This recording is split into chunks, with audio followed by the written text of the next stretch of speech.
Good evening, everyone.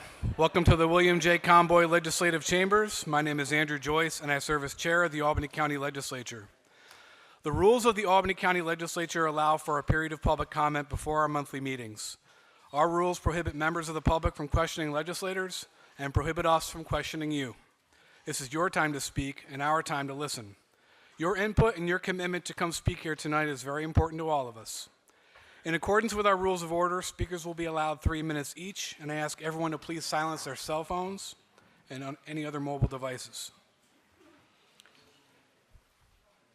Madam Clerk, please call the roll. Beston. Bergdorf. Here. Chapman. Here. Clay. Here. Clary. Here. Collins. Here. Comiskey. Here. Cunningham. Here. Demolowitz. Here. Drake. Here. Efakoro. Yay. Ethier. Here. Feeney. Here. Fine. Here. Grimm. Here. Andrew Joyce. Here. Ray Joyce. Here. Cohn. Here. Lakakis. Here. Lockhart. Here. Muriello. Here. Mayo. Here.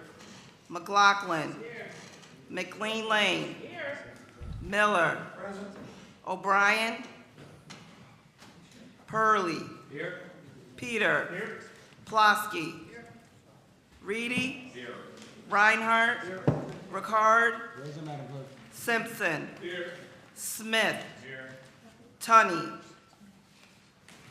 Ward. Here. Whalen. Willingham. 36 present. Thank you, Madam Clerk. How many speakers do we have tonight, Madam Clerk? 14 speakers tonight, so again, 3 minutes each, folks. Silence your cell phones and be respectful of those speaking. First speaker, please. Carol Waterman.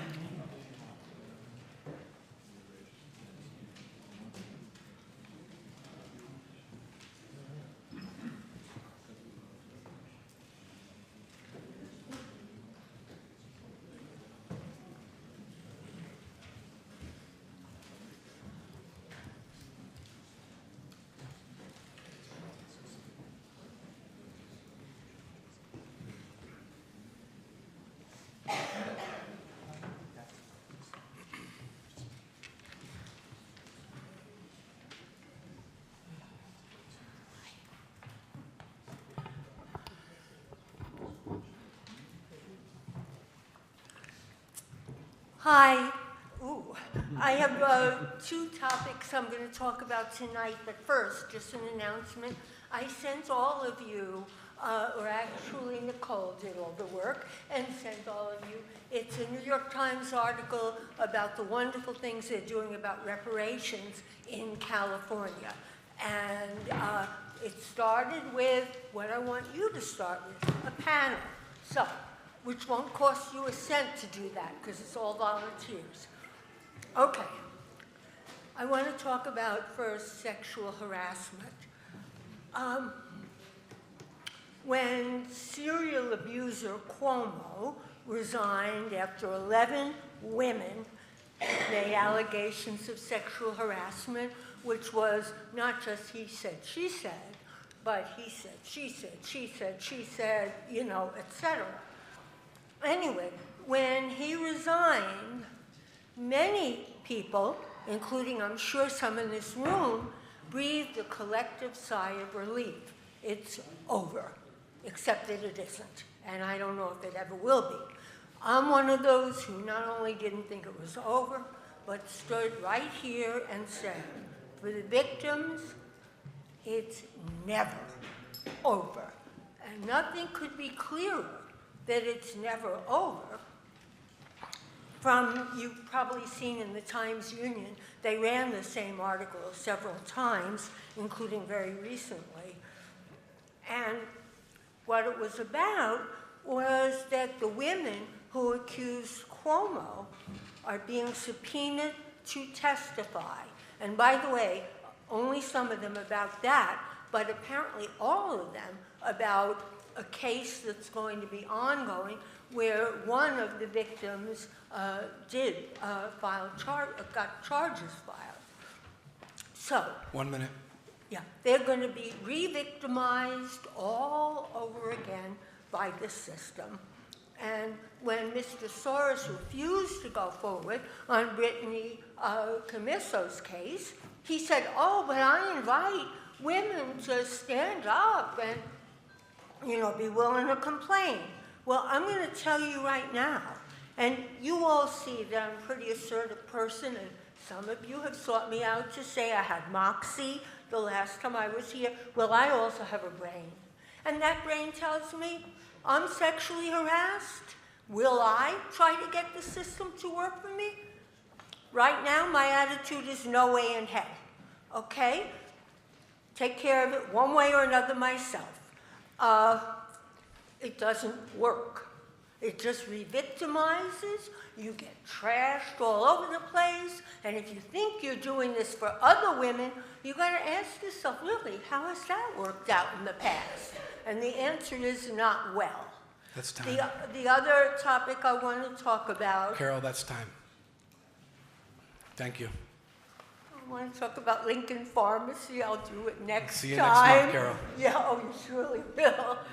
Okay. Thank you. Paul Miller.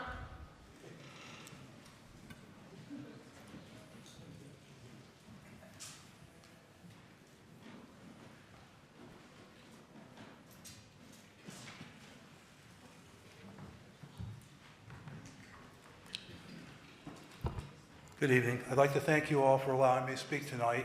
I'm here to speak in support of Local Law B 2023, the 10% property tax exemption for volunteer firefighters. Based on a report developed for the Firefighters Association of the State of New York, over 31,000 firefighters would be necessary to replace all of the volunteers on a paid basis. Currently, volunteers take New York State taxpayers $3.8 billion annually in salary and benefits alone. Property taxes would rise an average of 28.4% if the volunteers were replaced all by paid staff. The number of volunteer firefighters in New York State has dropped from 120,000 to about 80,000 over the last 20 years. We cannot allow this trend to continue. You can see what happened in EMS in Albany County over the last 30 years. There are very few volunteer ambulance services. We don't want the volunteer fireman service to follow down this path. Therefore, I request that you approve Local Law B tonight and give the fire departments in Albany County one more tool to help maintain a viable volunteer fire service in Albany County. Thank you. Chief Gerald Paris.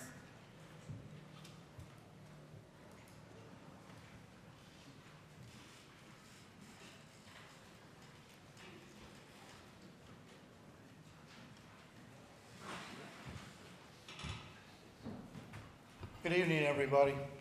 So I'm your fire coordinator here in Albany County. Thanks to you folks that are here. You heard Chief Miller talk about some numbers. You heard about Local Law 1B, how much that would help. Well, let me give you a little bit more on those numbers. So the numbers that Chief Miller gave us, those are numbers statewide. If Albany County was to go into failure with volunteerism, which we're not there yet, but we are approaching a critical part of what goes on here in Albany County, the property tax increase for the residents of Albany County would be 48%, with a hiring of 770 firefighters to replace our volunteers here in Albany County. What is volunteerism? What is doing the right thing? Volunteerism is on a steady decline throughout. You heard him say we've gone from 120,000 volunteer firefighters statewide to down to 80. Well, what I will tell you, yep, we're down to 80. But interior firefighters, somebody that can come off the rig, pull a line, wear SCBA, and go inside a burning building, we're down to about 40,000 statewide. The numbers are in a steady decline. What we need to do is support. I want to thank you folks. I want to thank Allison. Thank you so much for bringing this to light here in Albany County. I know you folks will do the right thing. Every little bit helps. The thing is that it helps, but we need to do more. It's a starting point. It's not enough, but it's a starting point. What we need to look at for recruitment, retention. We have more going out the back end than we do coming in the front door. Last year, we recruited and trained 140 plus new firefighters here throughout Albany County.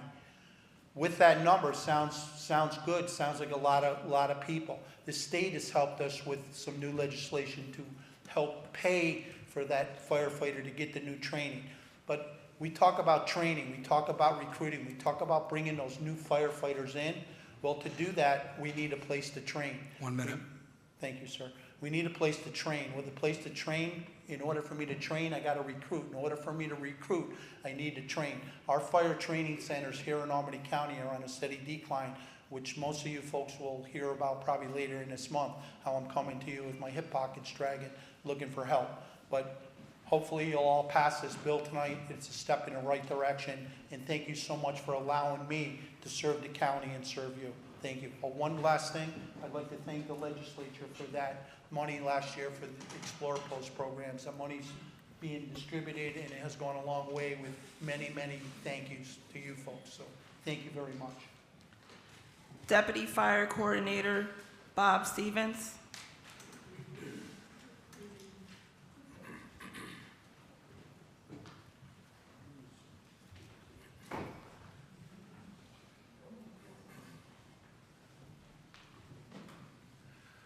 Good evening.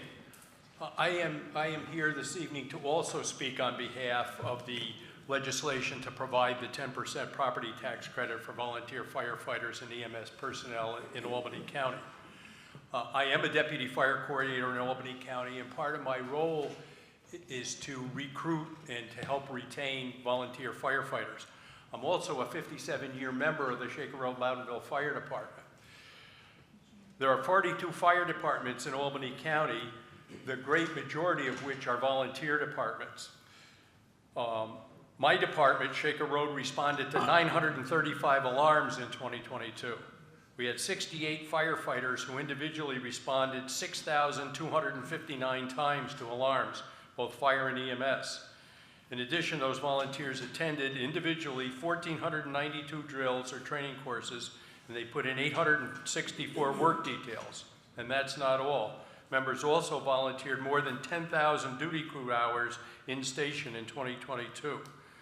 The members of my department spent conservatively more than 21,000 hours volunteering their time, responding to alarms, training, and doing work details. The volunteer sector estimates the value of volunteer times at $31.80 per hour.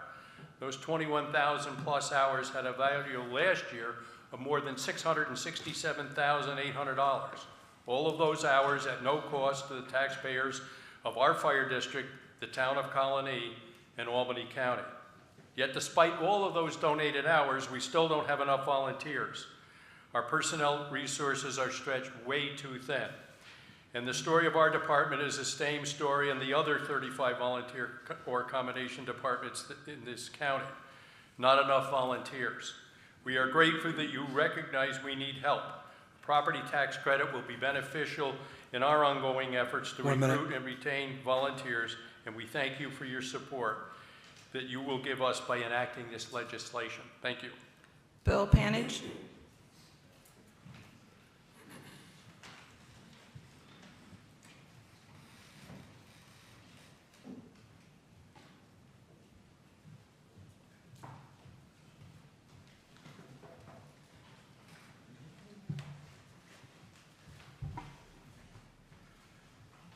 Good evening, and thank you for the opportunity to speak about proposed local law E. My name is Bill Panage. I've been in the coin business in Albany County for 45 years. I have an office on Computer Drive West in Colony. I apologize in advance for speaking as quickly as I will so that I can fit everything into the allotted time. With rare exception, I buy and sell only numismatic material, rare coins, tokens, metals, and paper money. I don't buy or sell jewelry, scrap gold and silver, or other secondhand items. I'm also semi-retired. As of the past couple of years, I buy very little from the public. As such, the proposed legislation would have little effect on my business. But after this legislature's vote in 2012 and again in 2018, when it did affect my business, I spoke with Mr. Demolowitz and other legislators. I suggested that if such legislation was going to be introduced again, that legislators sit down with jewelers, coin dealers, and the many others who this would affect, and together craft a law that would accomplish what needs to be accomplished for the citizens of Albany County, and that would allow these folks in the back of the room to stay in business. But after I was told that's a good idea. We'll do that, and then we heard nothing. A good law that includes the most feasible and effective provisions of the present proposal could have been passed years ago and can be passed now. Many of the business folks here will tell you about some of the many ways that, as written, it would affect their ability to stay in business. I'm going to touch briefly on only one aspect. At one time, bullion and bullion coin transactions were a part of my business, including most of the 1980s when I ran the coin department at Ferris Coin, a 93-year-old Albany business that, with the passage of Law E, may not be around much longer. I still have 3 or 4 longtime customers who occasionally buy or sell quantities of gold bullion coins. If one of them chooses to sell 100 Krugerrands or Canadian Maple Leaf or American Eagle gold coins, not an unusual transaction, the proposed legislation would require me to hold the coins for 10 days before they can be sold. 1 minute. My typical profit margin on such a transaction is 1%. Some folks not familiar with the industry have trouble believing that, but that's what's required to remain competitive in that segment of the business. I've got to go 4 minutes, I apologize. I'd be happy to show you purchase and sales receipts. A holding period on bullion and bullion coins can result in huge losses. Dramatic price swings are common, just like the stock market. Without a crystal ball, any dealer hoping to run a profitable business will not be able to pay fair prices to the public. Prices paid would be discounted significantly to allow for a possible drop in the price of metals during the holding period. The citizens of Albany County would be punished because they'd receive less for their merchandise, and it's likely that many would take their business out of Albany County. In less than an hour on Friday morning, 3 days ago, the price of gold dropped $38, meaning a loss of $3,800 for the transaction I mentioned if the coins were held for an hour, let alone what could happen in 10 days. Yes, the price of gold can go up, but we're not gamblers. The bill would force us to become gamblers. This is just one of many reasons. The allotted time doesn't allow me to discuss the others. Sir, one of many reasons, on even the entire time, even the entire state of California comments, you can do that. and Illinois and some of the other counties in Sir, New York that's State time. exclude coins and bullion products from their reporting and holding legislation. Sir, that's time. You can provide your written comments to the clerk. I'll make sure every member of the legislature That has. could allow me to speak for 30 seconds more. Sir, everybody has 3 minutes. If you want to provide your written remarks to the clerk, she can provide them to the members, and we'll read them. I support legislation that accomplishes what needs to be done for the citizens of Albany County. I've been a victim of theft. Legislation that would also allow these folks to stay in business. And it can be done. Thank you very much. John Fritz.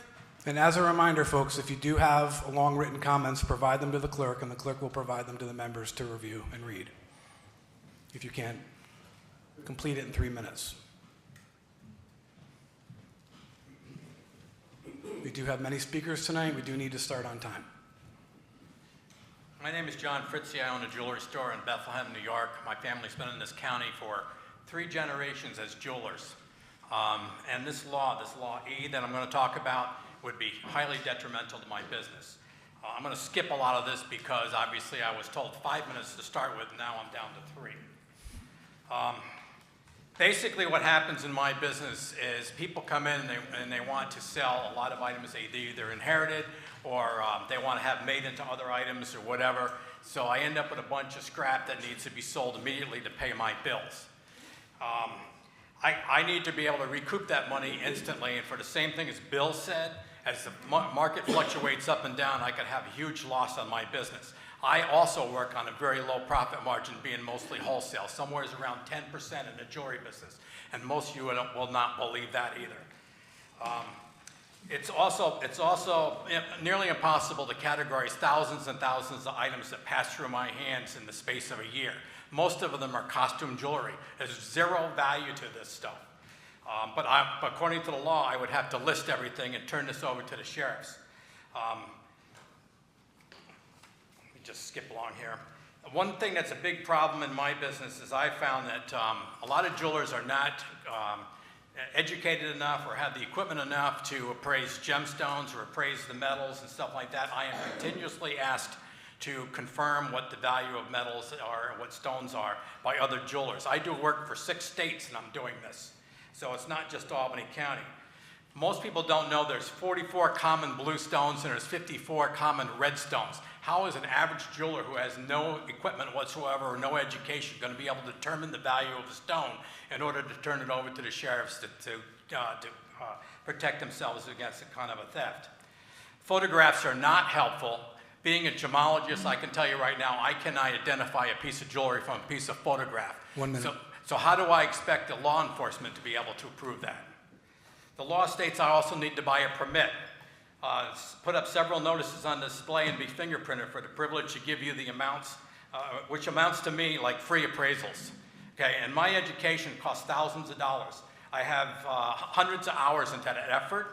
My experience is priceless. I don't work for free. I have to charge for my services. That's how I make a living, and I refuse to work as an indentured servant for Albany County. The thing that you need to understand about most crime today is it's not break-ins at houses. It's the criminal who spends hundreds of dollars at Tractor Supply to buy something to melt jewelry in his garage. He packs it up, sends it to a refiner out of state, and it's paid, and we never see anything out of it in Albany County. Do you realize crime today, the biggest crime today in my business, is people buying lab-created diamonds, putting them into antique jewelry, and selling them to jewelers or buyers as grandma's ring. That's what's going on, not this nonsense you're being told. That's time, sir. Thank you. Michael DeZeus.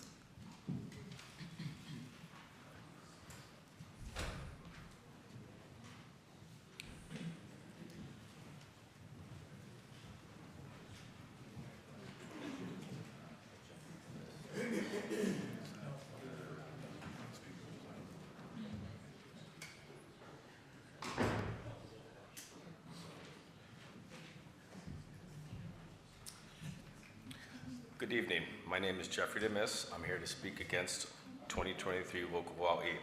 I'm the president of Ferris Coin and Jewelry. Yesterday, I sent out a letter in very strong opposition to Local Law E. Tonight, I will address more concerns. Law E is much more detrimental to businesses and the public than Local Law B from 2018, in which the city attorney said Law B had fatal flaws.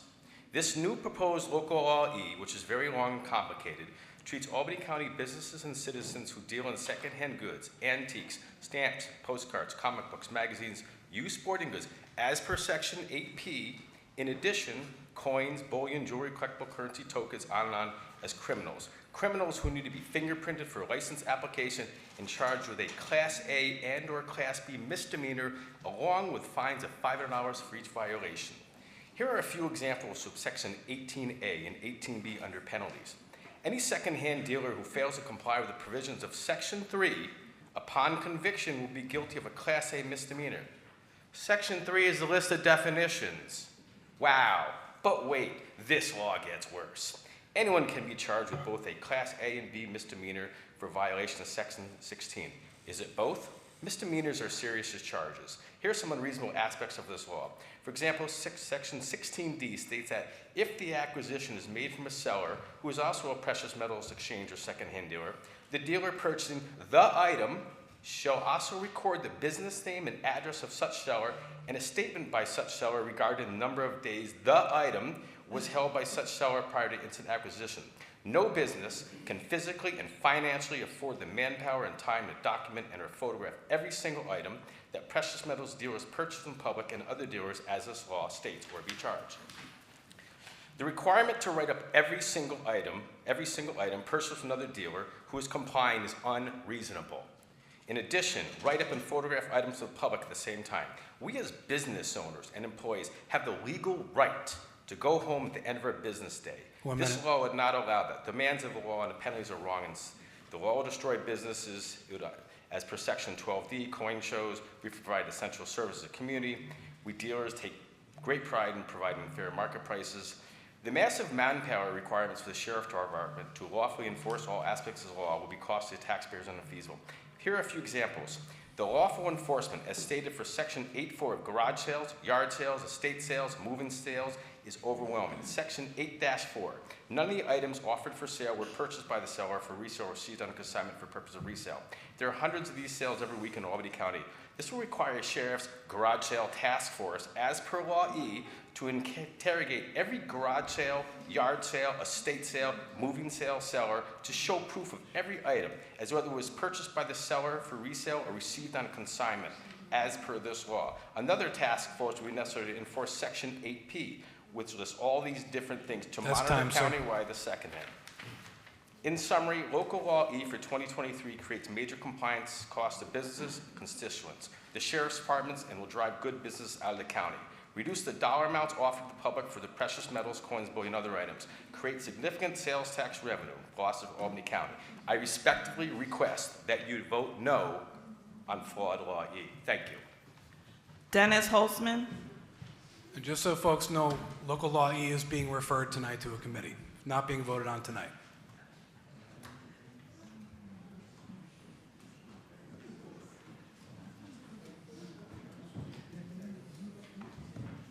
Be quick. Typeface is large. It's only 2 pages. Hi, my name is Dennis Holzman. I've been in business for 47 years in the Capital District. I mostly sell autographs and manuscripts and antiques, rare books. However, I do occasionally buy precious metals. And I am certainly in favor of licensing secondhand dealers and the requirement that scales used to purchase precious metals by weight be regularly tested and certified. Scales could be inaccurate to the customer's benefit just as readily to mine, so I'd love to have it tested. What I do object to is a law that puts an onerous burden on the licensee and is predicated on the assumption that precious metal dealers, coin dealers, secondhand dealers are a devious lot making their fortune through underhanded practices. I run a relatively large and complicated business with myself and 1 employee. Can barely stay ahead of processing materials, researching, pricing, organizing. I'm going to skip some areas. Most of my inventory comes directly from people's homes. I'm contacted by elderly people downsizing, executors of estates, lawyers, bankers. These are in no way suspicious characters and unlikely to be trafficking in stolen goods. The extra burden of me having to photograph and inventory every item that has a precious metal and send a report within 72 hours to the sheriff's office seems like a waste of my precious time and the time of the personnel at the sheriff's office. Currently, if someone who I do not know comes in to sell me a precious metal, I photograph their driver's license, and I could certainly photograph the item or groups of items. The last paragraph of Section 16 of this proposed Local Law E states, should a licensee be approached by a seller with items having been reported as stolen or locate items matching the description of the property having been reported as stolen, the licensee shall immediately contact the appropriate law enforcement agency. Does this mean we will be privy to daily hot sheets? If we alter the assumption that precious metal dealers are inherently deceptive to realizing we are as interested in preventing and uncovering criminal activity as the police and the legislators, it would be an easier task all the way around. 1 minute. One more paragraph, if I might. It seems to make the most sense that instead of the sheriff's office sifting through a deluge of daily electronic reports from scores of dealers, that instead law enforcement enlists those very same dealers to sift through the list of stolen items. I find it hard to believe that the list of stolen items is anywhere near the thousands of legitimate transactions. I would gladly peruse regular lists of stolen items and alert the quote-unquote appropriate law enforcement agency should any of the listed items appear at my doorstep. Mark Chris.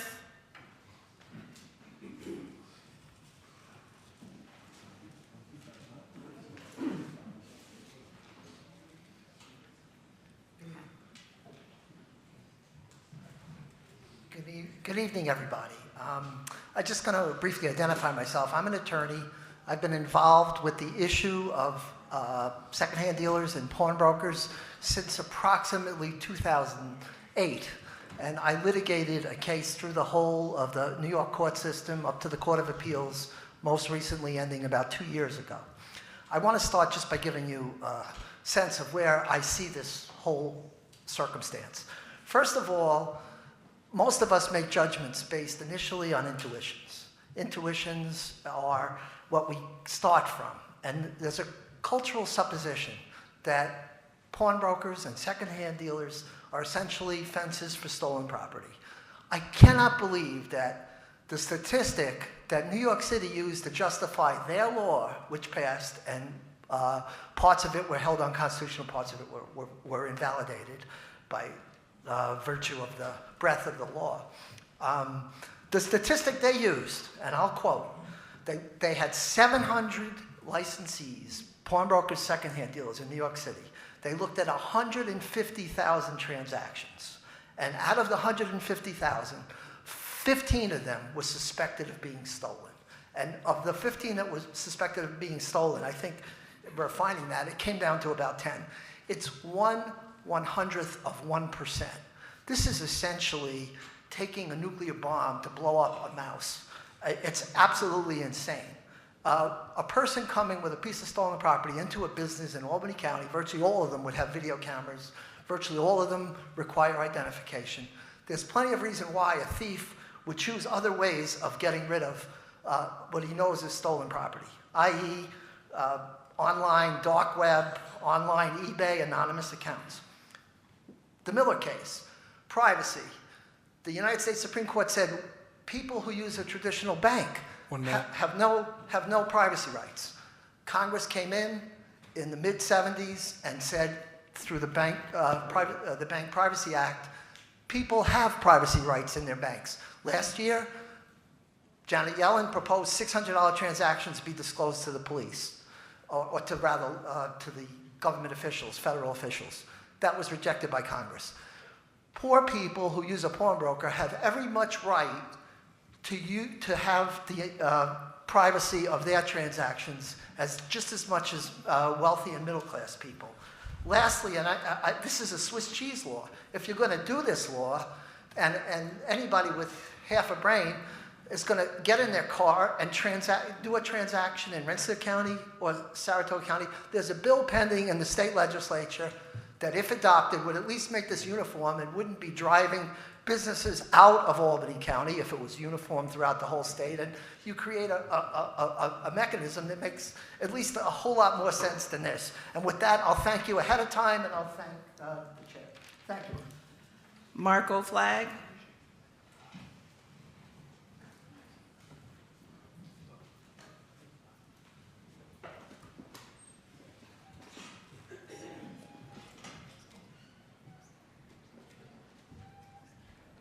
Good evening. First off, I'd like to thank legislators Fine and Simpson for their support of Clinton Ave apartment tenants. We really appreciate the time and energy you've shared with community members. It makes a tremendous difference with the relationship that folks have to the county, the city, and whatnot when their representatives stand up for them. So thank you. Okay. So given the critical role of DSS services in assisting the county's most at-risk community members, I believe it is helpful for the leadership of County DSS to hear from community members and organizations that are assisting DSS in providing these services. Sadly, sometimes there are gaps in policy that need to be experienced in order to be found and addressed. I hope that a community DSS advisory board would help to continue to bring community voices into this critical policy conversation. With that said, last week or a couple weeks ago, I shared summaries of community DSS advisory boards from across the country to serve as potential models to replicate in Albany County. I will also share the bylaws of the San Diego County Social Services Board with members of the Social Services Committee to add some more tangible, whatever, some more substantive, I guess, details as well. Anyway, a key difference amongst the shared examples is that other localities allowed for the inclusion of non-government representatives on the board. For example, in San Diego, each of the 10 county legislators that serve on the committee select 2 community representatives to serve for a term. Those are directly impacted folks, but they can also be, indirectly impacted, where they could be like someone at UTA, someone at Catholic Charities, someone at, Trinity or whatnot. And they would be based in the district of the legislator. So, it's not like some independent thing is going on. And again, the bylaws for that body exist. They exist in San Diego. They exist in, I'm sure, cities all over the country. And I really feel that there's a great opportunity to bring folks beyond, me, right?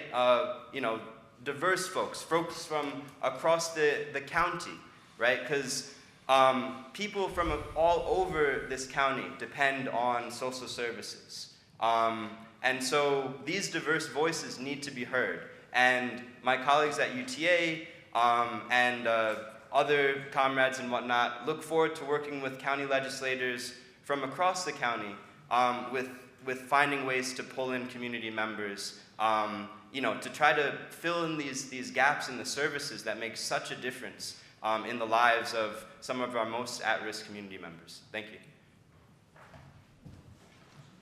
Next speaker. Mary Ann Stone.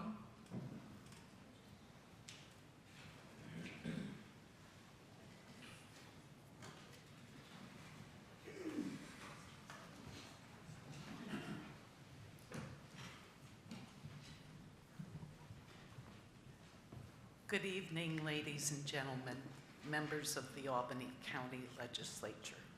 My name is Mary Ann Stone. I am a 32-year employee of the Albany County Health Department and the CSEA Albany County Local 801 Secretary, as well as the CSEA Albany County Health Department Unit President. I am here before you tonight, first to thank you for the work you have already done to approve several contracts a few months ago. Some of these contracts still await implementation, and tonight you have 4 more CSEA contracts in front of you that hopefully will be approved. I know we will be successful in implementing these contracts. Albany County employees deserve that as they continue to do the work of keeping vital county services operating at the highest level. Thank you for your time and your support. Madam Clerk, how many more speakers do we have? 2. We have 2 more speakers, folks. At this time, I'd like to take a brief pause in our public forum portion of the meeting. We have a contingent from Albany High who we'd like to honor with a proclamation tonight. The young athlete has somewhere to go, so we want to make sure we can accommodate them and honor them properly before we conclude tonight. Is Albany County Legislator and our Deputy Chairwoman Wanda Willingham in the room?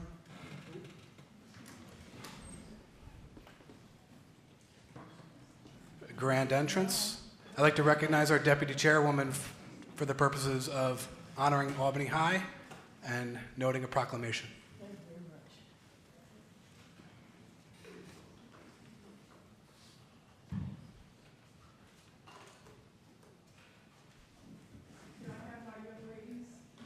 Please come forward, our athletes and our coaches.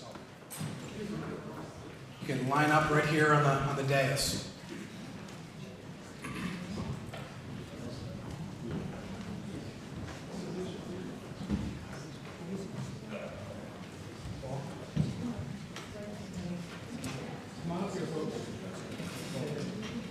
Come right up here.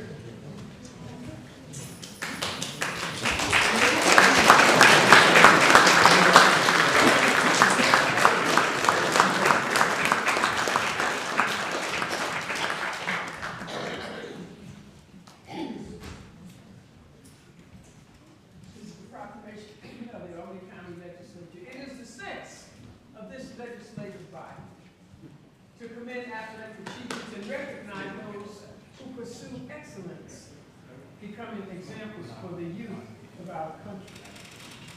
As student-athlete competition helps to enhance both the mental and physical development of young athletes, preparing them for the future by instilling in them the importance of teamwork encouraging a standard of healthy living and developing a sense of fair play and competition. The Albany High School girls basketball team were named the New York State Public High School Athletic Association Section 2 Class AA champions.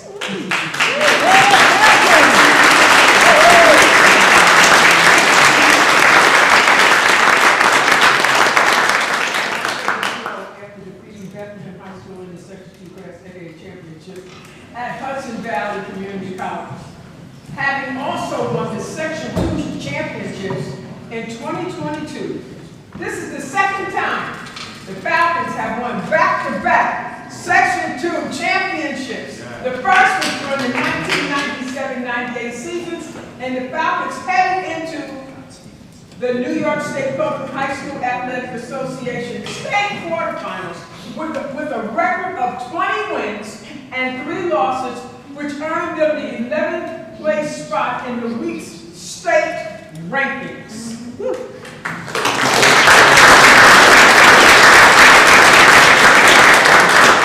This girls basketball team was named the 2023 Suburban Council champions, the first of any sports team from Albany High School to receive the title since the school joined the Suburban Council in 2015. And this year's performance by the Albany High School girls basketball team was one that will make their coaches, community, and family proud. Head coach Jackie Lawson and his student athletes have clearly shown dedication, determination, and teamwork in providing a lasting contribution to the spirit of excellence, which is a tradition of their team and community. And so now, therefore, be it that the Albany County Legislature, on behalf of the citizens of Albany County, congratulate the Albany High School girls basketball team on a successful season and winning the Section 2 championships.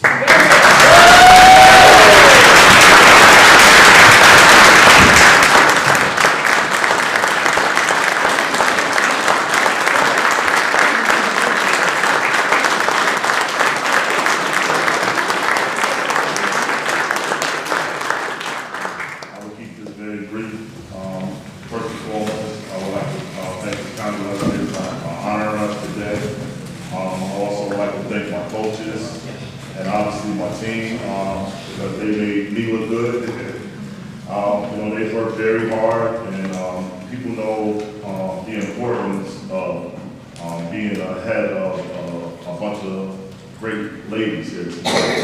One I got one of my scholar athletes who won the Scholar Athlete Award right here. That's Amari Scott, who won the Scholar Athlete Award.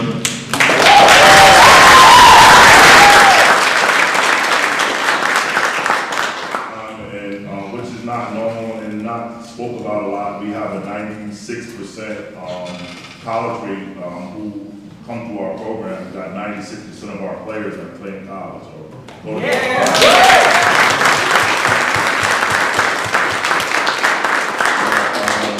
Our young lady right here, two-time All-Star for 2 years in a row. She's only in the 10th grade. She's her 5th year playing varsity basketball. This young lady right here, Zara Gates.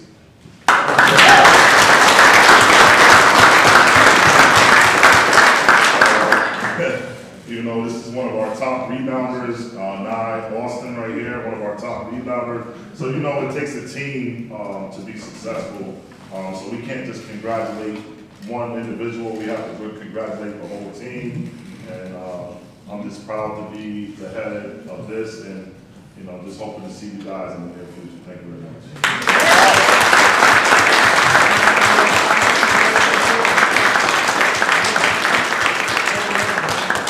Let's get a photo, folks.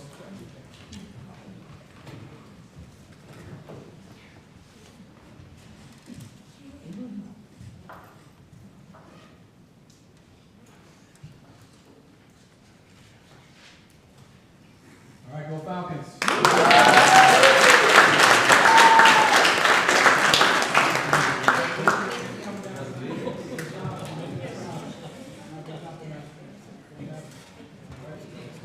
right, Coach.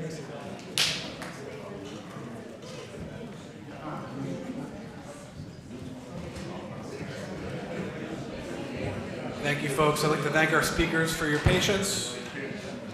Get these young folks out of here on time so they can get to their homework and their athletic commitments. Next speaker, please. Zarina Zhao.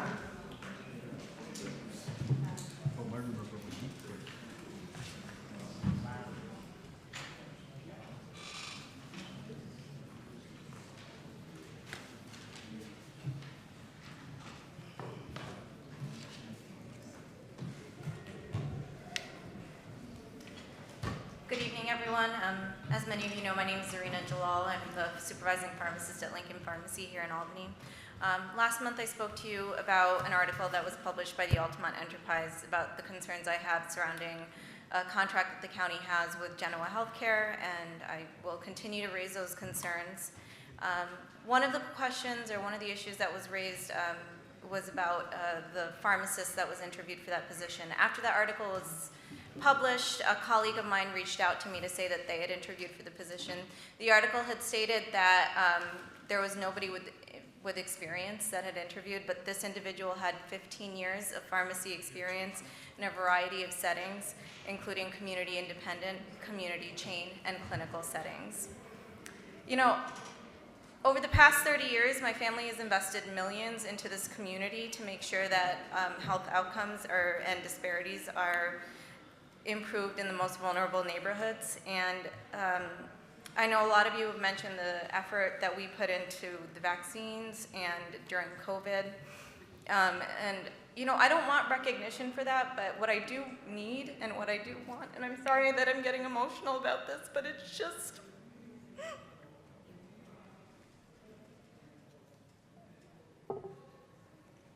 I just want transparency. It's been 18 months since I first raised this issue to the county executive, 6.5 months since I submitted an ethics complaint, and 5 months since you guys as a group promised to change the RFP process, and my pleas for transparency have gone unanswered. So again, I'll ask that you please push for honest answers from your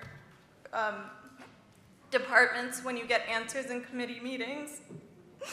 That those answers are based on facts, data, and actual evidence, not just weird hand motions and not true things.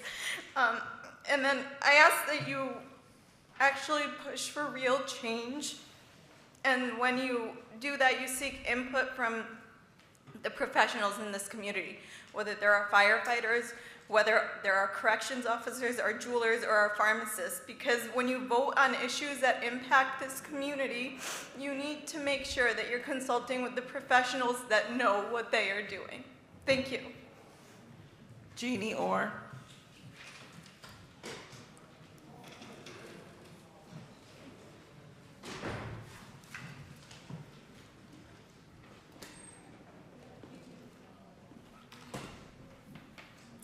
Good evening, I'm Jeannie Orr from Capital District Tobacco-Free Communities. We're funded by the New York State Department of Health.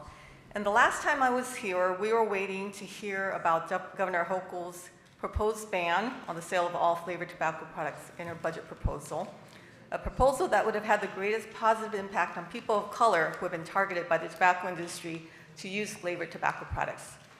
That proposal, as you probably know, was not included in the final budget. You may also be aware that the FDA is considering a flavored tobacco ban, but haven't ruled on that yet, and even if they move forward, it would likely be years before implementation. In the meantime, low-income communities and people of color continue to suffer disproportionate harm from tobacco marketing generally, and flavored tobacco in particular, including right here in Albany County.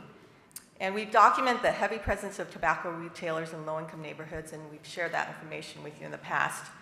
Recently, we took a closer look at the number of tobacco retailers in the county located within 1,500 feet of one or more schools and found a similar disproportionality. Based on the most current data available, there are 288 tobacco retailers in all of Albany County. 110 are located within 1,500 feet of one or more schools.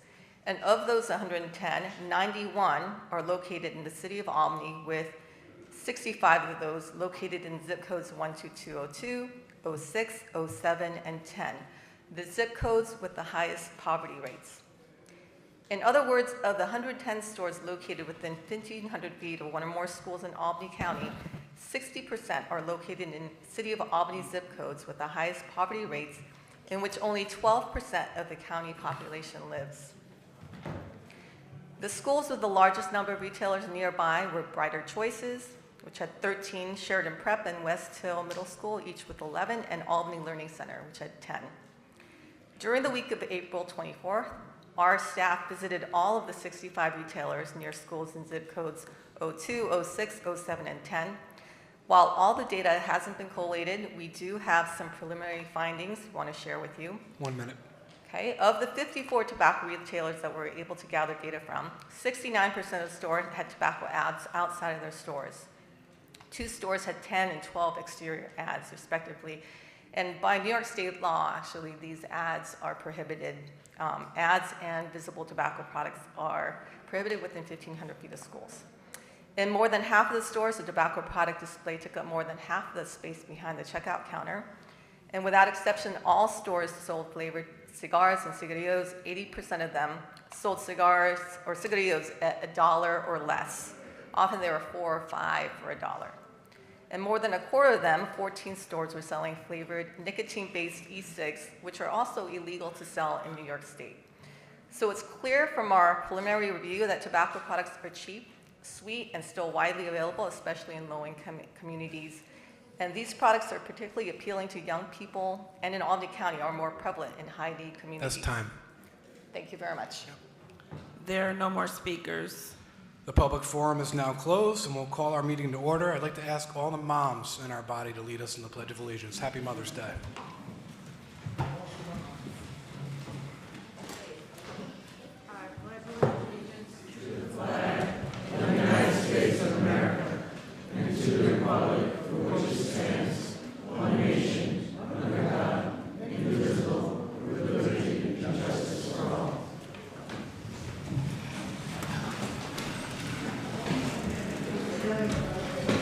Just like to recognize also that 75 years ago today, was DD Day in Europe. Mr. Malice. And folks, before we begin tonight, through our official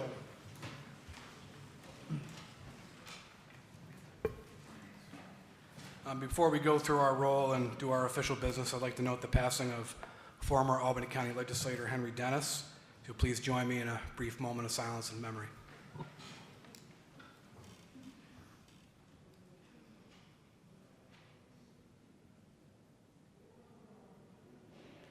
I'd like to express our condolences to his family and his friends at this time and thank him for his service to Albany County.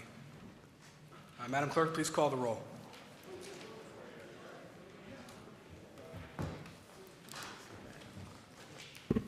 Beston. Here. Bergdorf. Here. Chapman. Clay. Here. Clary. Here. Collins. Here. Camiso. Here. Cunningham. Here. Demolowitz. Here. Drake. Here. Efacoro. Here. Ethier. Here. Feeney. Here. Fine. Here. Graham. Here. Andrew Joyce. Here. Ray Joyce. Here. Kuhn. Here. Lakakis. Yes. Lockhart. Here. Muriello. Here. Mayo. Here. McLaughlin. Here. McLean Lane. Here. Miller. O'Brien. Purley. Here. Peter. Here. Plosky. Here. Reedy. Here. Reinhardt. Here. Ricard. Present, Madam Clerk. Simpson. Here. Smith. Here. Tunney. Ward. Here. Whalen. Here. Willingham. 36 present. Thank you, Madam Clerk. And before we get to previous business, I'd like to ask for a motion to suspend the rules for the purposes of invoking Rule 11 at the beginning of the meeting. Can I have a motion to suspend our rules? Motion by Mr. Peters, seconded by Mr. Ricard. All those in favor? Aye. Opposed? Okay, motion to suspend our rules for the purposes of invoking Rule 11 at the beginning of our meeting tonight is passed unanimous. I'll now call on Mr. Feeney for the purposes of invoking Rule 11.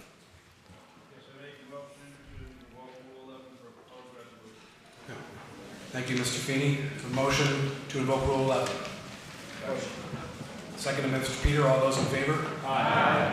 Okay, Motion to invoke Rule 11 passes. Madam Clerk, please read Resolution 195. Appointing a county legislator to represent the 24th Legislative District. Mr. Feeney?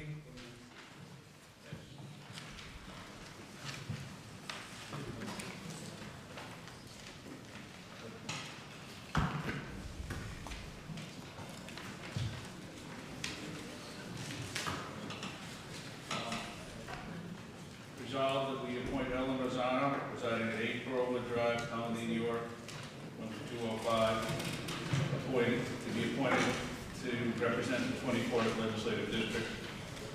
Thank you, Mr. Feeney. Mr. Moriello?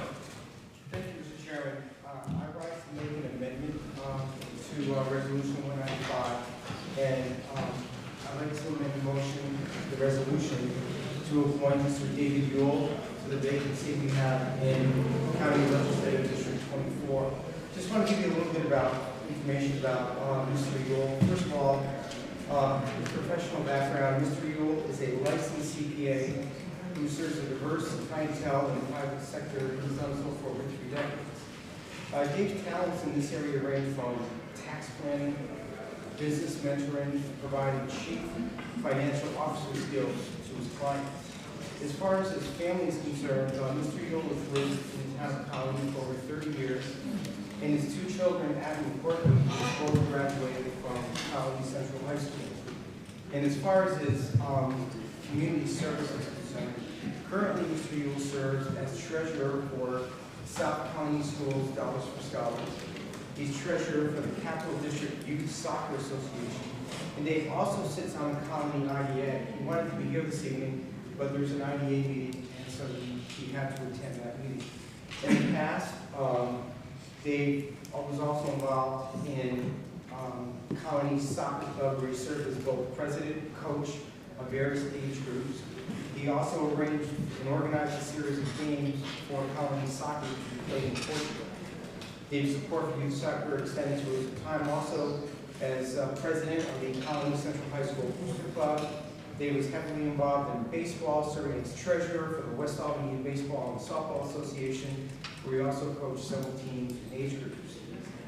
Dave also served as treasurer for Down Syndrome Resource Center, playing a role in a successful merger with the Center for Disability Services. You know, one of the things that makes this body very successful is that we have people from very many diverse backgrounds, professions, experiences. Mr. Yule is a CPA. He's very experienced in budgeting, and when we have to start negotiating and looking at our budget for 2024, Mr. Yule will be a very strong asset to this body. Thank you very much, Mr. Chairman. Thank you, Mr. Moriello. Just so we're all clear, the majority leader is putting forward Ellen Rosano's name in Resolution 195 for appointment to a vacancy in the Albany County Legislature, and Mr. Moriello has offered up an amendment to Resolution 195 with a different name for that seat. So at this time, we'd like to do. Is there a second on your motion? Mr. Chairman, I'd like to second Mr. Moriello's motion in support of Mr. Yule. Thank you. So motion's been seconded. We'll now do a long roll call on Resolution 195 as amended. On the proposed amendment. Beston. No. Bergdorf. Yes. Chapman. Clay. Cleary. No. Collins. Yes. Camiso. Cunningham. No. Demolowitz. No. Drake. Yes. Efakoro. No. Ethier. No. Feeney. No. Fine. No. Grimm. Yes. Andrew Joyce. No. Ray Joyce. No. Coon. No. Lakakis. No. Lockhart. Yes. Muriello. Yes. Mayo. No. McLaughlin. No. McLean Lane. No. Miller. No. Purley. Yes. Peter. No. Plosky. No. Reedy. No. Reinhardt. No. Ricard. Nay. Simpson. No. Smith. Yes. Ward. No. Whalen, Yes. Willingham. No.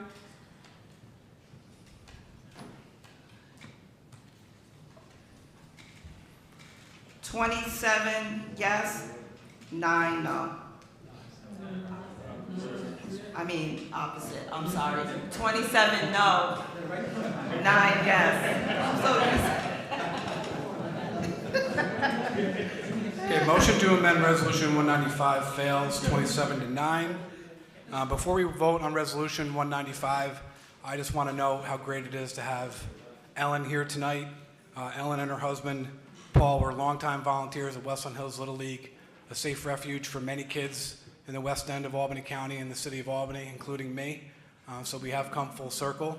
They kept me in line when I was a younger person, and I suspect Ellen will be keeping me in line as much as she can while she's here. Dedicated to her community and her constituents, we're excited to move forward to appoint you tonight to this vacancy in this body and continue this, your service to your community. So on Resolution 195, appointing Ellen Rosano to the Albany County Legislature, long roll call, please. Beston. But before we do a long roll call, Mrs. McLean-Lane. Thank you very much, Chairman. I appreciate you recognizing me. I'll be very brief. Many of you don't know this, but I have known Ellen Rosano since I was a very young girl. I attended the Our Savior's Lutheran School, and with her daughter, Jennifer, from first and third grade, who I saw here tonight, and I was so happy to see her. I have known Ellen now in a professional capacity for 17 years, beyond my personal relationship with her and her family. She knows more about the town of Colony and its municipal government, as well as Albany County's municipal government, than most people I know, and certainly more than I ever knew when I entered this body. I cannot think of a more even-keeled, calm, professional, kind person who knows everything about the human services that we deliver to very needy residents on a daily basis. And I welcome with open arms Ms. Rosano to this body. One roll call on Resolution 195, please. Beston. Yes. Bergdorf. No. Chapman. Yes. Clay. Yes. Cleary. Yes. Collins. Camiso. Cunningham. Enthusiastically, yes. Demolowitz. Yes.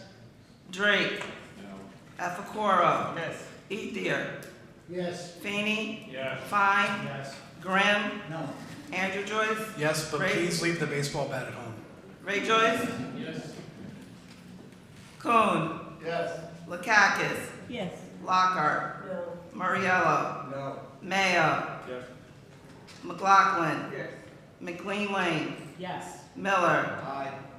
Hurley. No. Peter. Yes. Plosky. Yes. Reedy. Yes. Reinhardt. Yes. Ricard. Aye. Simpson. Yes. Smith. No. Ward. Yes. Whalen. No. Willingham. Absolutely yes. 27 yes, 9 no. Resolution 195 passes, 27-9. Congratulations, Ms. Rosano.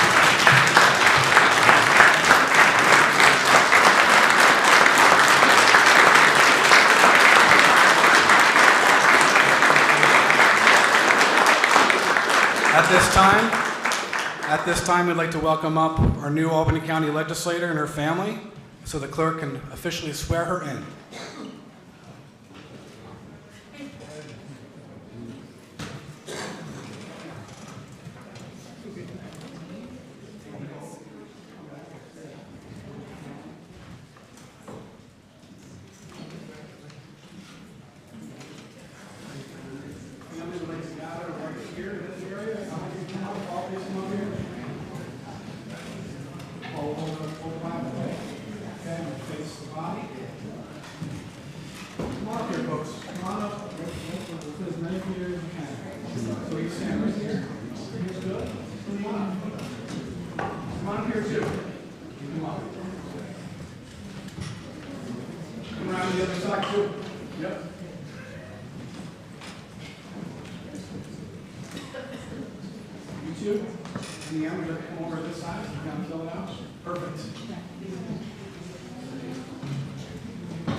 that I will support the Constitution of the United States and the Constitution of the State of New York, and that I will faithfully discharge the duties of the office of Albany County Legislator according to the best of my ability, so help me God.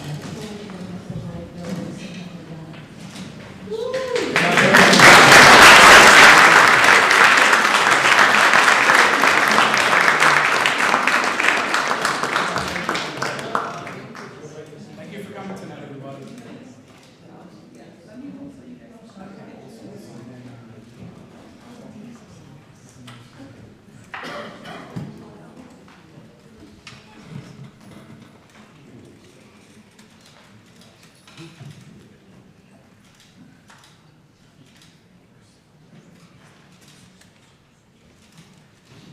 Okay, folks.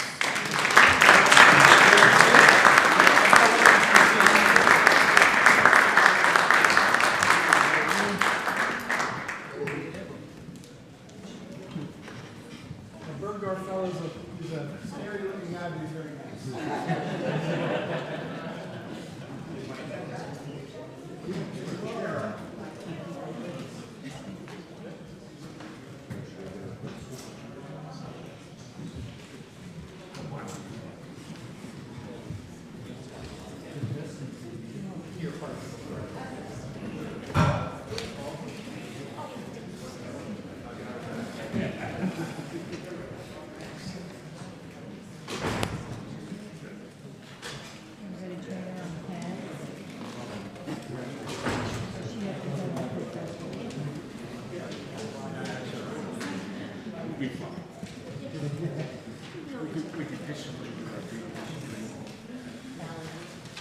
Okay, folks.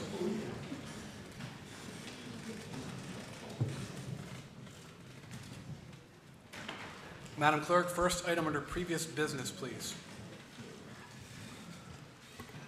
Public hearing on proposed local law number C for 2023, a local law of the County of Albany, New York, amending local law number 2 for 1975 as amended, the Albany County Senior Citizens Tax Exemption Law. All those in favor? Aye. Opposed? Resolution 149 passes unanimous. 153, please. Establishing the Albany County Safe Cam Program. Mr. Efacoro. Thank you very much, Mr. Chairman.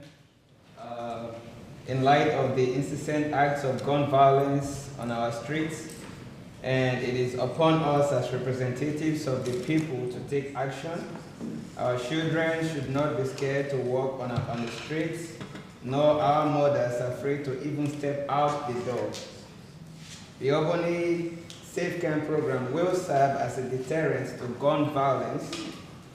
This should send a strong message that we are intentional in Albany County about fighting crime.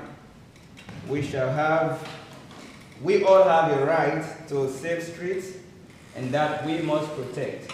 Now this Safe Camp program that we are initiating is going to help to Albany Police and the Sheriff's Department and all police departments across Albany County to solve crime, especially when it comes to gun violence. This has been done in many municipalities, cities, and counties across the United States. And the sheriff is well in support of this because we all have, long discussions on this to put this together.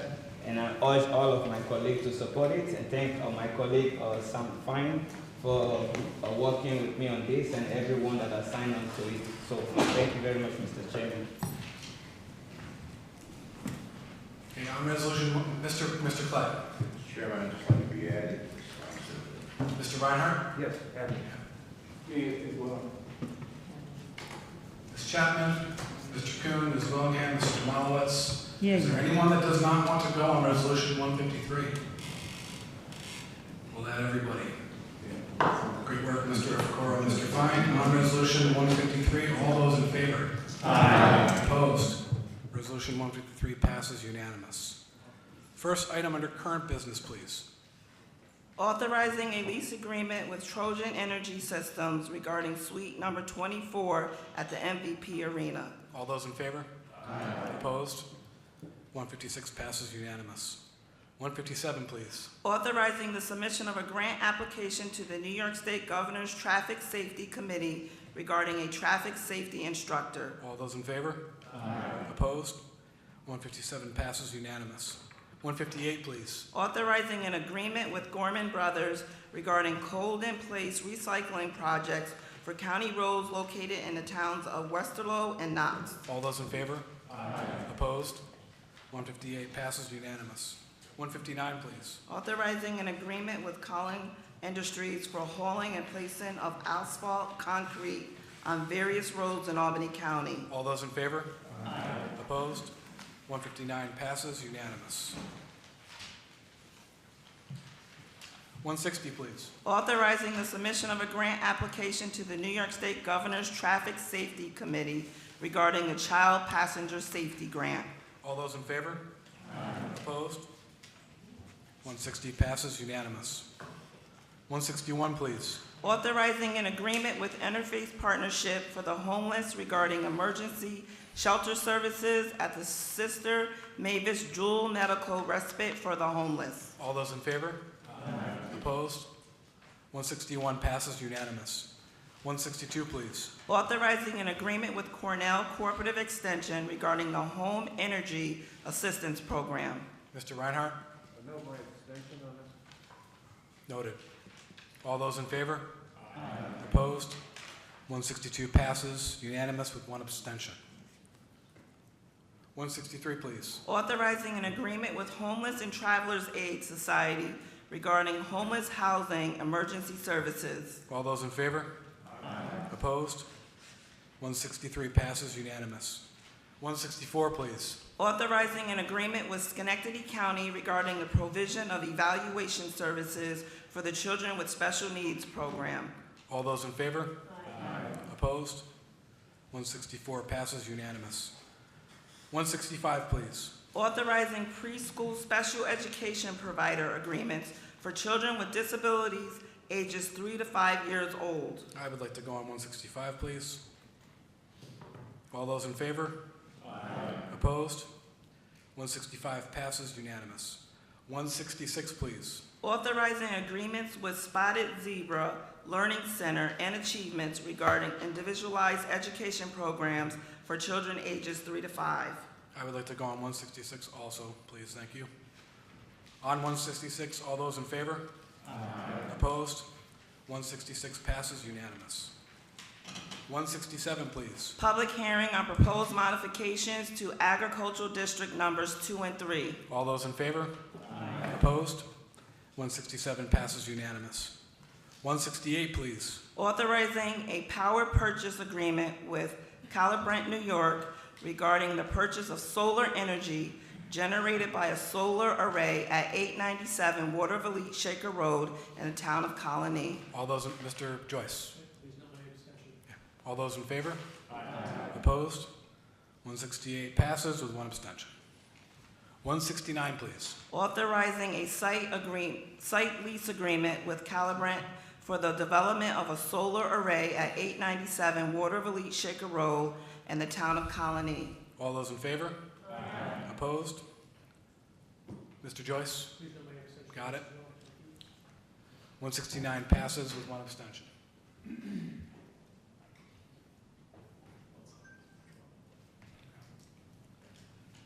What's that?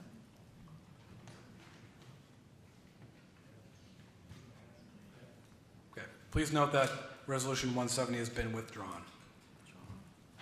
Resolution 171, please. Authorizing an agreement with the New York Power Authority regarding the Clean Distributed Energy Resource Grant Program and amending the 2023 Albany County budget. All those in favor? Aye. Opposed? 171 passes with one abstention. Mr. Joyce.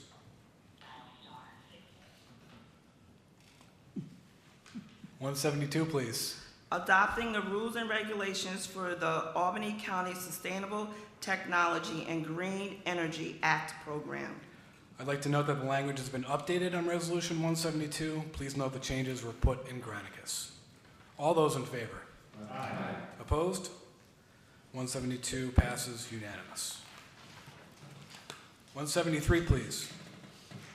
Amending the 2023 Public Defender's Office budget, distribution grants. All those in favor? Aye. Opposed? 173 passes unanimous. 174, please. Authorizing an agreement with Albany High School regarding a work-based learning program for students. Mr. Joyce? Got it. All those in favor? Aye. Opposed? 174 passes unanimous. 175, please. Authorizing an agreement with the New York State Office of Indigent Legal Services regarding the statewide expansion of the Hurl Herring settlement and amending the 2023 Albany County budget. All those in favor? Aye. Opposed? 175 passes unanimous. 176, please. Authorizing an agreement with the New York State Department of Health regarding the Immunization Action Plan Grant Program. All those in favor? Aye. Opposed? 176 passes unanimous. And on 175, I wanted to note the language was also updated. Changes should be on your desk if you were curious. 177, please. Amending the 2023 Department of Mental Health budget, personnel changes. All those in favor? Aye. Opposed? 177 passes unanimous. 178, please. Authorizing an agreement with Ellis Hospital regarding morgue and laboratory services. All those in favor? Aye. Opposed? 178 passes unanimous. 179, please. Amending the 2023 Sheriff's Office budget, vehicle replacement. All those in favor? Aye. Opposed? 179 passes unanimous. 180, please. Authorizing an agreement with Seekers Technologies regarding telephone services at the Albany County Corrections and Rehabilitative Services Center. All those in favor? Aye. Opposed? 180 passes unanimous. 181, please. Authorizing the submission of a grant application to the New York State Division of Homeland Security and Emergency Services regarding the state Homeland Security and law enforcement terrorism prevention programs. I'd like to note my abstention. All those in favor? Aye. Opposed? 181 passes unanimous with one abstention. 182, please. Authorizing the submission of a grant application to an agreement with the New York State Division of Criminal Justice Services regarding the motor vehicle theft and insurance fraud prevention program. All those in favor? Aye. Opposed? 182 passes unanimous. 183, please. Approving the Albany County Clerk's Office collective bargaining agreement with CSEA Local 1000, Albany County Clerk's Office Bargaining Unit Local 801, and amending the 2023 Albany County budget. All those in favor? Aye. Opposed? 183 passes unanimous. 184, please. Approving the Albany County Sheriff's Office collective bargaining agreement with CSEA Local 1000, Albany County Sheriff's Office Telecommunicators Unit, and amending the 2023 Sheriff's Office budget. All those in favor? Aye. Opposed? 184 passes unanimous. 185, please. Approving the Albany County Sheriff's Office collective bargaining agreement with CSEA Local 1000, Albany County Sheriff's Office non-security unit, and amending the 2023 Sheriff's Office budget. All those in favor? Aye. Opposed? 185 passes unanimous. 186, please. Approving the Department of Probation collective bargaining agreement with the Public Employees Federation, AFL-CIO Division 502, and amending the 2023 Albany County budget. All those in favor? Aye. Opposed? 186 passes unanimous. 187, please. Approving the Water Purification District collective bargaining agreement with CSEA Local 1000, Water Purification District Local 801, and amending the 2023 Albany County budget. All those in favor? Aye. Mr. Miller? Can we add to 183 to 187, please? Got it. All those opposed? 187 passes unanimous. 188, please. Authorizing a correction to the tax roll for the town of New Scotland. All those in favor? Aye. Opposed? 188 passes unanimous. 189, please. Amending the 2023 Department of Parks and Recreation budget, lifeguard certification course registration fees. All those in favor? Aye. Opposed? 189 passes unanimous. 190, please. Amending resolution number 132 for 2023 regarding personnel adjustments for the sheriff's office. All those in favor? Aye. Opposed? 190 passes unanimous. 191, please. Public hearing on proposed local law number D for 2023, a local law enacting a limited exemption from county real property taxes for properties located within the town of Guilderland, which are subject to qualified conservation assessment agreements. Please refer the public hearing on proposed local law number D for 2023 to the Law Committee. Mr. Chairman, could I be acted as a sponsor for that?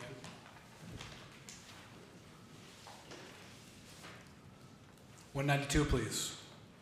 Public hearing on proposed local law number E for 2023, a local law of the County of Albany, New York, requiring electronic reporting of transactions of precious metal exchange dealers and secondhand dealers in Albany County. Please refer the public hearing on proposed local law number E for 2023 to the Law and Public Safety Committees. 193, please. Designating Albany County as a Purple Heart County.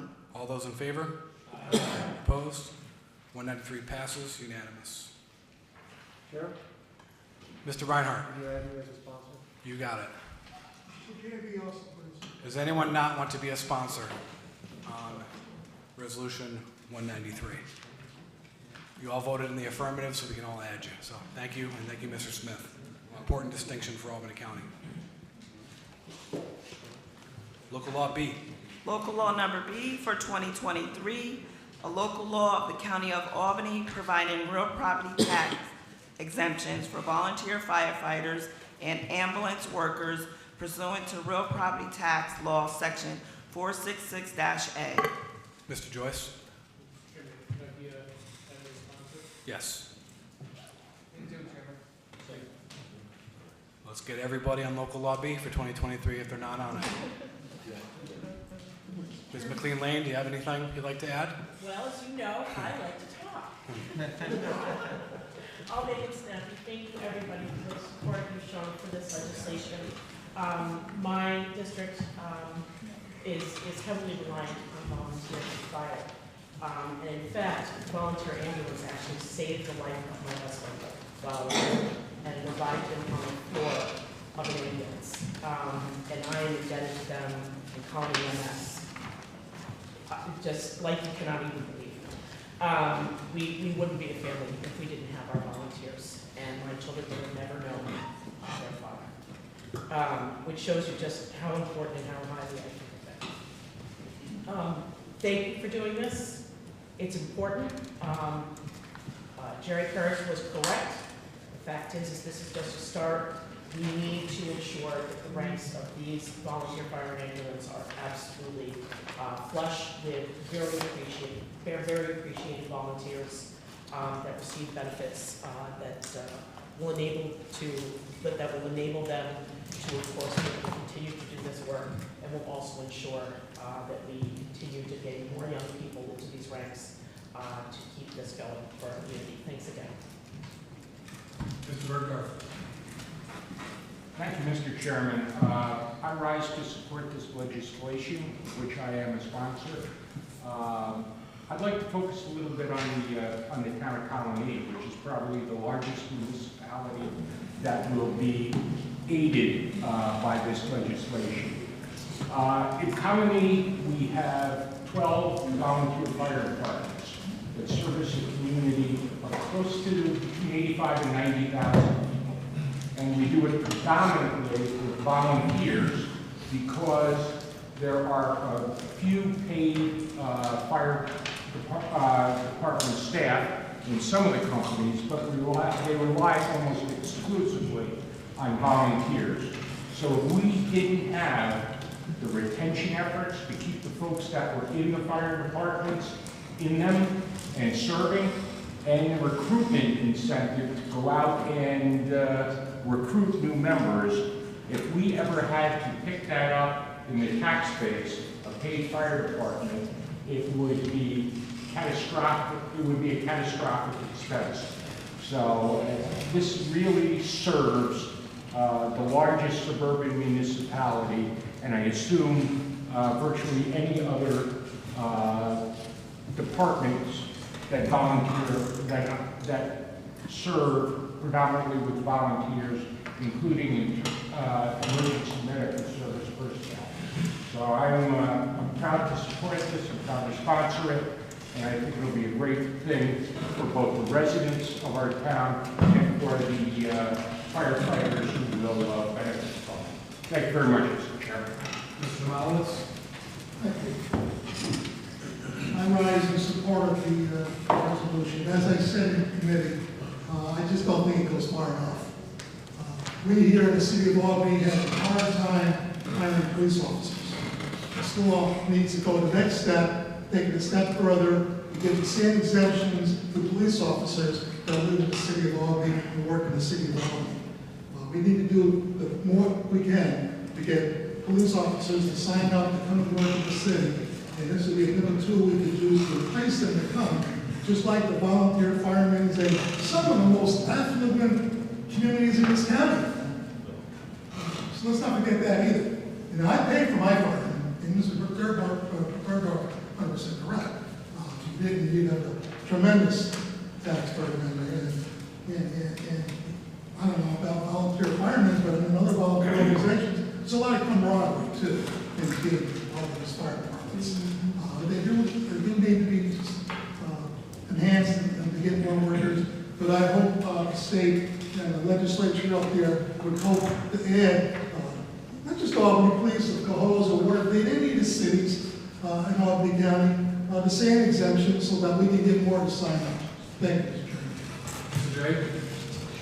Thank you, Mr. Chairman. I just wanted to acknowledge, and I think Mr. Duvall has mentioned this, that this is just a small thing that we can do to help out. I think the important thing to acknowledge the distinction between paid police officers and volunteer fire and EMS people is they're giving up their non-work hours to help our community. And that's just the amount of time that most people put in over decades. We had a gentleman tonight, 57 years, like the heart.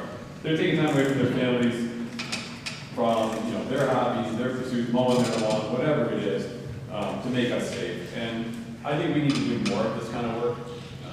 I shouldn't say work, but come up with better incentives because our communities depend on this stuff.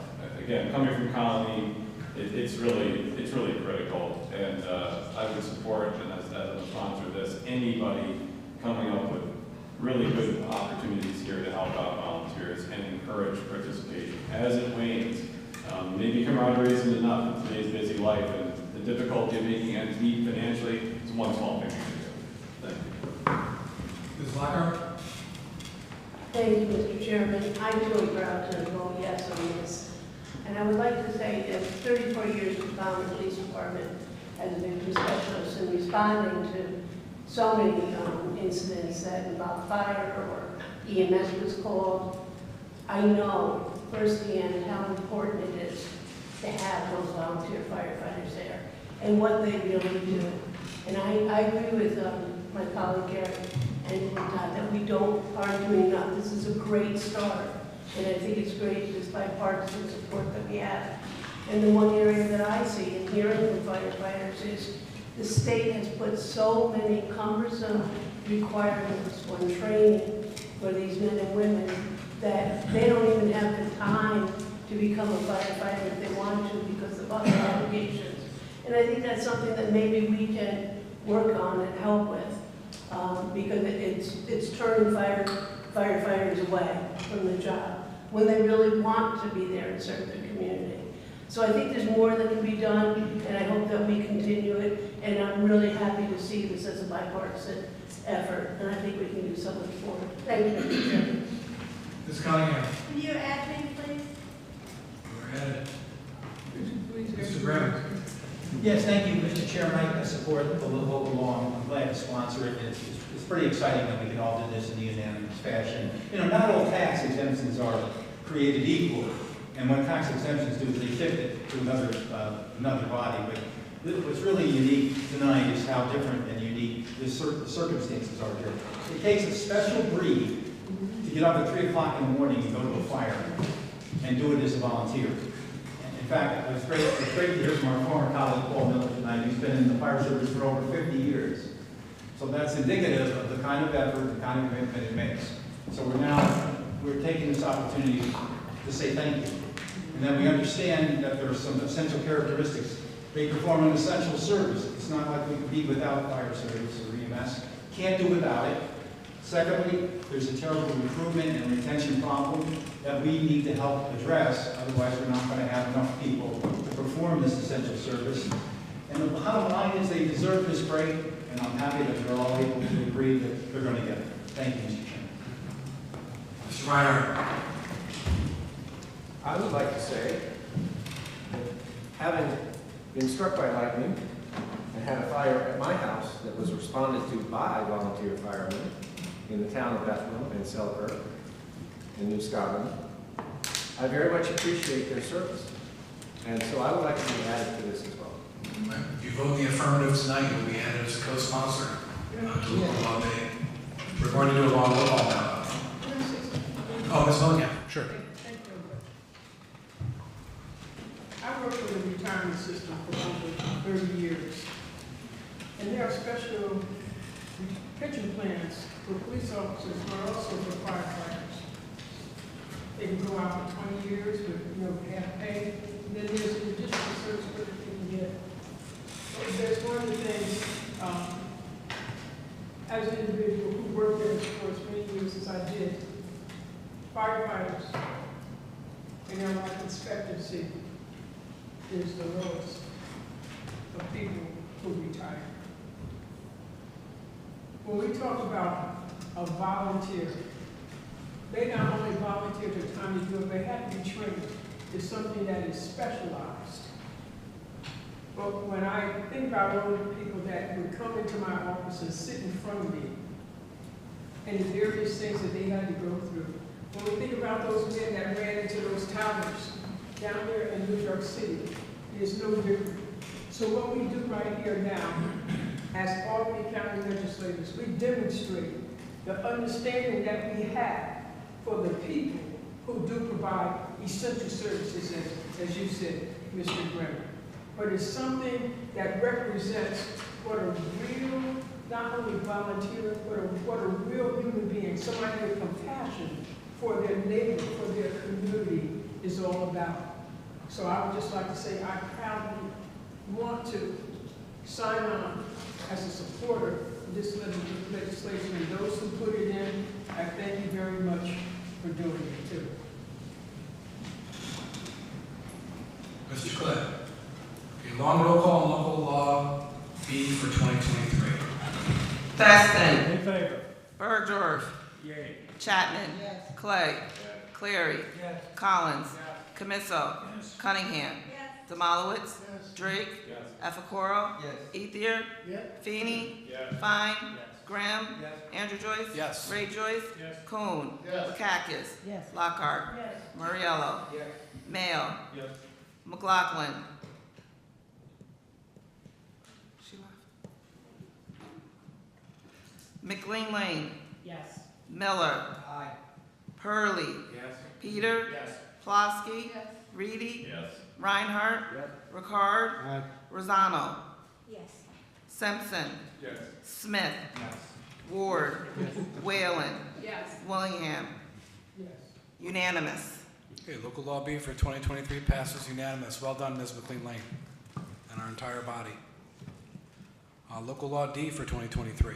Local law number D for 2023, a local law enacting a limited exemption from county real property taxes for properties located within the town of Guilderland, which are subject to qualified conservation easement agreements. Okay, please refer local law number D for 2023 to the law committee. Okay. Mr. Reinhardt. We have Mr. Reinhardt, Mr. Purley going on local law number D for 2023. Local law E for 2023. Local law number E for 2023, a local law of the County of Albany, New York, requiring electronic reporting of transactions of precious metal, exchange dealers, and secondhand dealers in Albany County. Please refer local law number E for 2023 to the Law Committee and the Public Safety Committee, please. Okay, we have two additional Rule 11 motions tonight. The first will allow us to continue the 1% sales tax. Can I have a motion? Motion by Mr. Peter. Seconded by Ms. Willingham. All those in favor? Aye. Opposed? Okay, motion to invoke Rule 11 passes unanimous. Madam Clerk, please read Resolution 194.